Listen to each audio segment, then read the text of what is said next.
τοποθέτησή της. Νομίζω λίγο το χρόνο,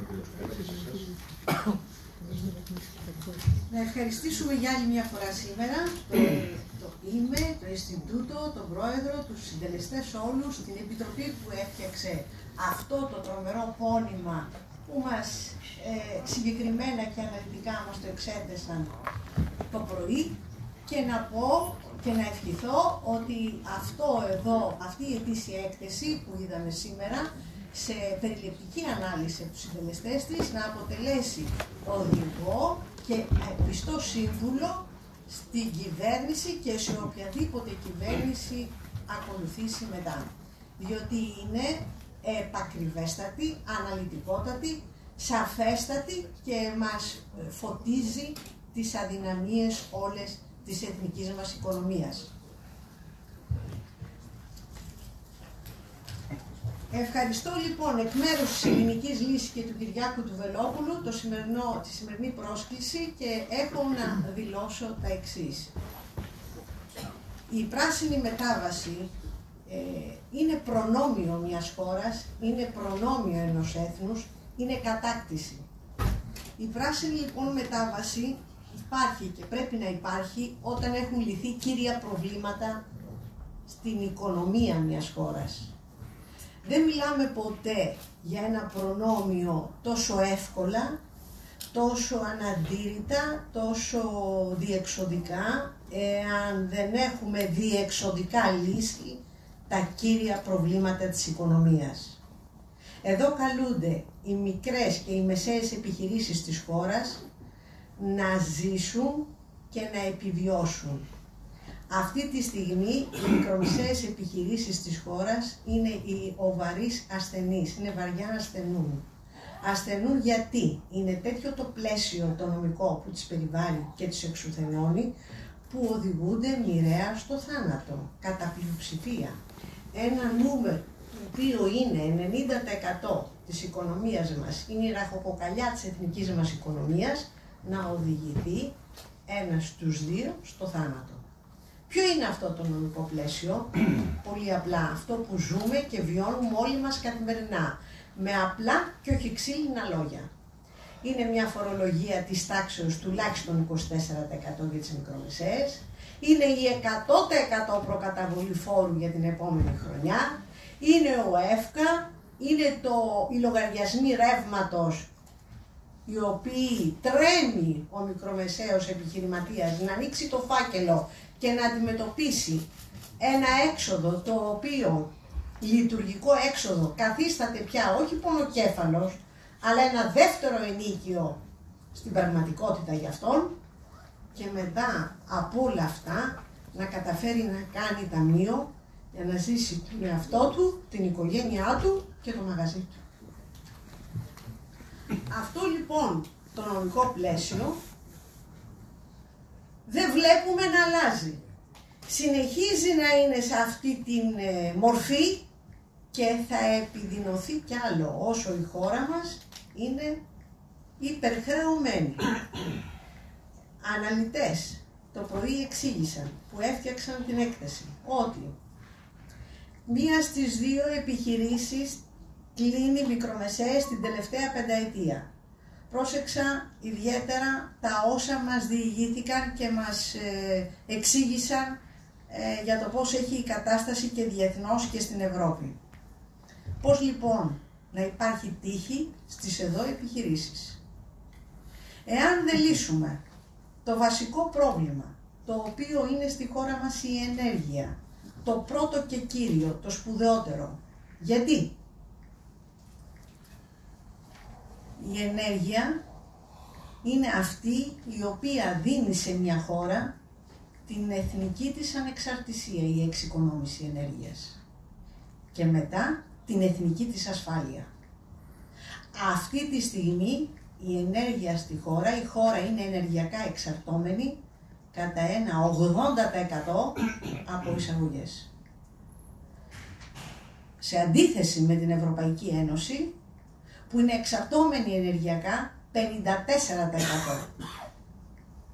Τι σημαίνει αυτό όταν είμαστε εξαρτώμενοι 80% από εισαγωγές?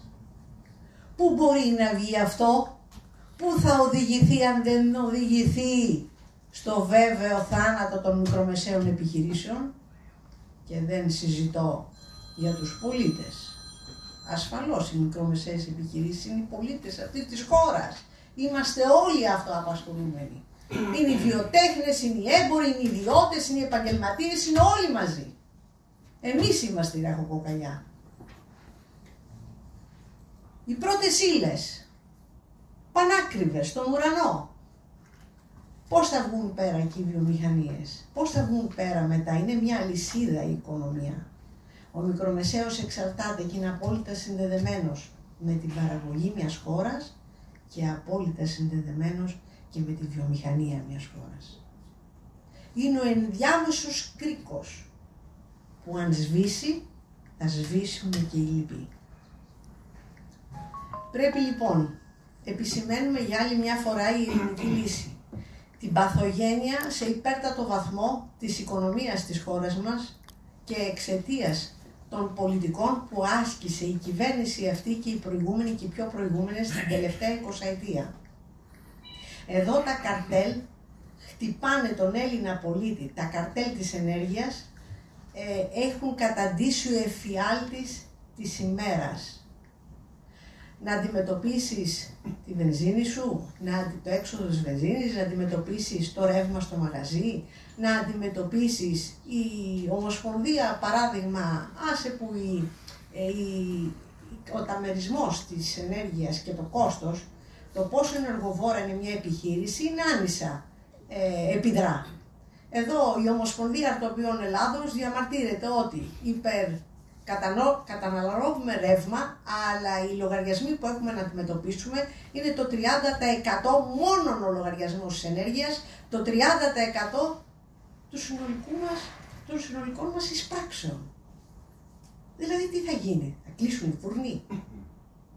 Είναι άνισα επιδρά η κατανάλωση ενέργειας. Υπάρχουν δηλαδή ιδιαίτερα ενεργοβόρες επιχειρήσεις για τις οποίες δεν υπάρχει μέριμνα, δεν υπάρχει πρόβλεψη, δεν υπάρχει ενδιαφέρον να δούμε πώς θα τις κρατήσουμε στη ζωή.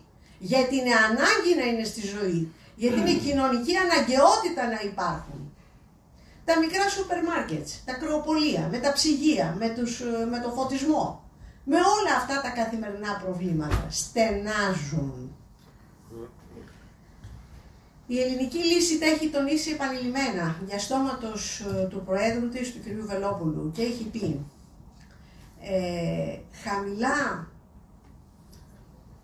χαμηλούς συντελεστές φορολογίας. Θα ξεκινήσουμε από εκεί. Να βρεθεί τρόπος να μην είναι 100% η προκαταβολή φόρου των μικρών επιχειρήσεων την επόμενη χρονιά. Πώς θα αναπτυχθούν οι θέσεις εργασίας?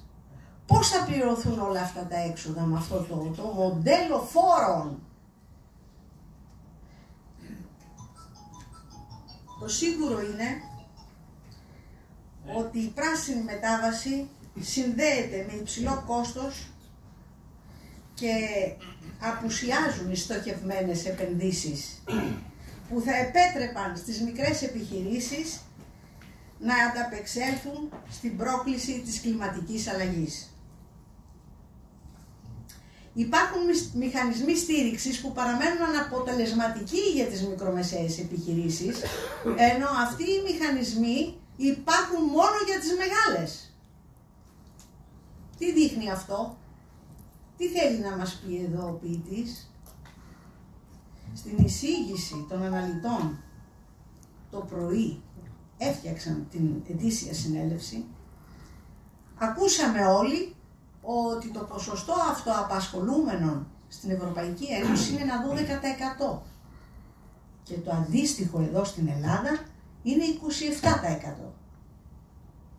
Φαίνεται και καταλαβαίνουμε όλοι ότι επιδιώκουν με παντίους τρόπους αυτό να το μειώσουν ικανά και μάλιστα να το ρίξουν πολύ παρακάτω από το 12% που έχει η Ευρώπη στο σύνολό της.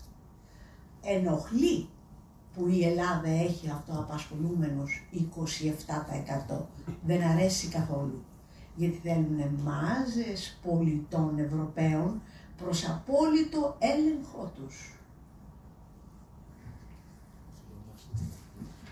Και τελειώνοντας, αφενός, επειδή ο ιδιωτικός τομέας είναι η ατμομηχανή της χώρας μας, το στίχημα για την επόμενη μέρα είναι διπλό.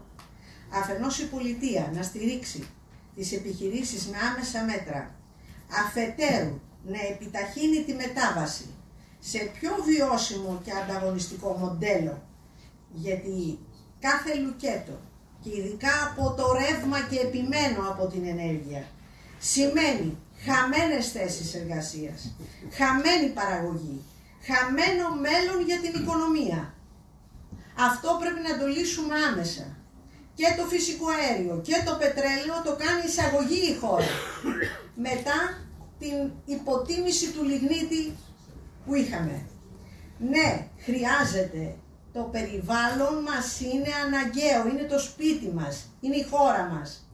Αλλά πρώτα σώζουμε τον ασθενή, τις μικρές και μεσαίες επιχειρήσεις, τον βάζουμε να ανακτήσει τις δυνάμεις του και μετά του δίνουμε όθηση για την πρόοδό του. Η όθηση για την πρόοδο, τη δική του και της κοινωνίας, είναι αυτή η πράσινη ενέργεια.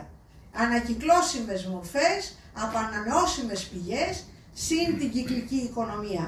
Πρώτα πρέπει να γίνει το κύριο, να σώσουμε τον ασθενή. Δεν έχει γίνει και λυπάμαι, πρέπει όλοι να δράσουν και να σκεφτούν και να τους απασχολήσει το κύριο πρόβλημα στην οικονομία. Ευχαριστώ πολύ. Ευχαριστούμε πολύ, κύριε Ψυχαλά.